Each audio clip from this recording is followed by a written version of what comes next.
1776. You're born there. It's a geographical accident. How do you get to be a German still today? German will tell you that you're a German if you speak German as your mother tongue. We are the only nation that says, come from anywhere in the world, speak any language as your mother tongue, but adopt our principles and you become an American. And what are those principles? The noblest ever enunciated. All men are created equal, and they are endowed by their Creator with the unalienable rights of life, liberty, and the pursuit of happiness. And governments are instituted among men to secure those rights. That is the reason you have a government, is to secure your individual freedom. But that declaration would be only a historical footnote. Students would come up to some professor lecturing in an English accent and say, are we going to be responsible for that on the test because you only talked about it for 10 minutes? But no. It became a new inspiration because it was won on the field of battle. You ever been told that no war ever decides anything? Who's heard that? You've heard that. Don't be afraid. I won't call on you. Who has been told that no war ever decides anything? Is it true? No, the American Revolution decided something, did it not? It decided that we would not be like Canada, some dinky little country with socialized medicine. We would be a great nation. And we did that because we won our freedom and the Canadians had theirs given to them. So we won that freedom on the field of battle. And it was ordinary Americans who followed Washington down through that long, long war. They didn't ask, what is our exit strategy? They had only one exit strategy, and that was victory and independence. But that victory at Yorktown would have remained a minor note in history had those same founders and those same Americans not also had the wisdom and the will and the responsible citizenship to put in place a constitution that we honor this evening that still gives us freedom more than 200 years later. I want you to tell me another country that has a constitution that more than 200 years later works. Give me that. I'm waiting. There's not one. And it is a miracle. Hang on to the Constitution, Daniel Webster said. Miracles do not occur in clusters. Now, that Constitution was framed for 13 little states straggling along the eastern seaboard. It was framed in a time when technology was no different than it had been in the time of Julius Caesar. If George Washington wanted to go somewhere, did he go to Dulles Airport and fly? Yes or no? I'm asking you right there. Did he? No. He went the same way Julius Caesar would have. He walked, sailed, rode. And if Benjamin Franklin wanted to communicate from Paris back to Philadelphia, did he text message? Some of you are text messaging right now. But he had to send it for maybe 3 months. Well, that same Constitution now works when we are a superpower, a global power, and in an age of technology that would have astounded Benjamin Franklin. A Roman gladiator in the 1st century AD got better medical care than George Washington did.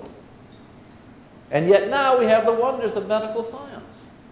But that same Constitution works. You don't think that's extraordinary? But why?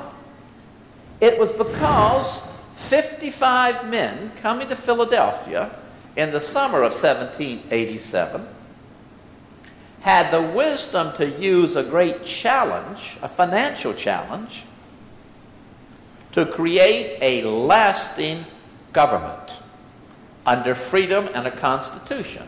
See, in 1783, we won our independence. But by 1787, that independence looked very frail indeed. The 13 states did not cooperate.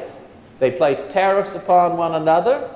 And a great mortgage and debt crisis began out in western Pennsylvania, western Maryland, western Virginia, and began to sweep all the way up to the big banking houses of Philadelphia and Boston, on up to the big banking houses of London and Amsterdam.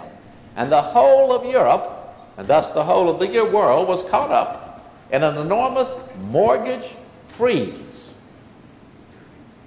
Credit became impossible to get.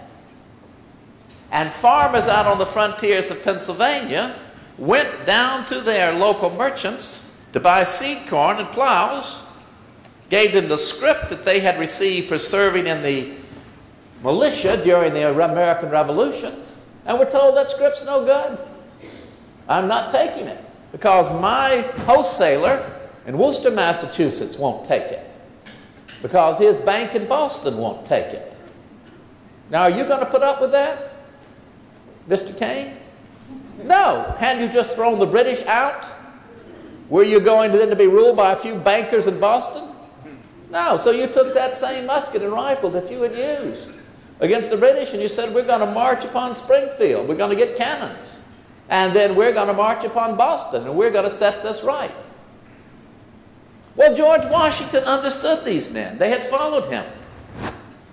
But he also knew how fragile a thing freedom was.